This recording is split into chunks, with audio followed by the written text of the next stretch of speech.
as we are approaching um, a, a, a challenging of the world order, in other words, a great power challenging another, there is an increased um, likelihood of some kind of war. There are five kinds of wars.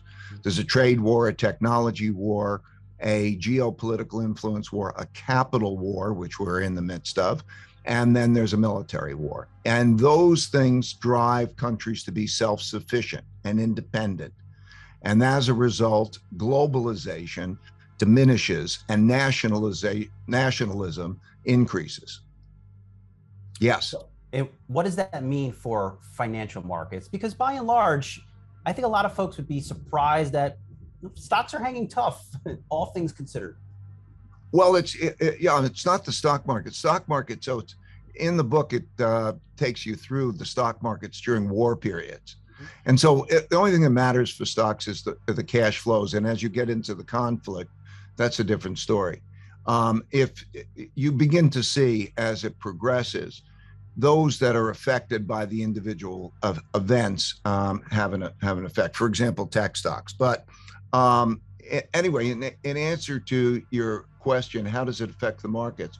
It affects the value of money most fundamentally. Like what we're seeing now is that the value of money, when you run very large deficits, and you have to spend a lot. You have to spend a lot on social programs. You have to spend a lot on defense. You have to spend a lot on environmental programs and so on. And so when you spend a lot more money than you earn, then you have to print money to make up that difference, to make the purchases. And then that devalues money. And so it's like the examples I gave you of the two currency devaluations that you had before. 1971 led to the inflationary period of the 1970s. And so you have the stock market. Yes, the stock market goes up and other things, but cash is trash. And people then begin to learn that the bonds that they're holding have negative returns. And it starts to change the value of money. The value of money, the value of dollars and so on. So money goes into other assets.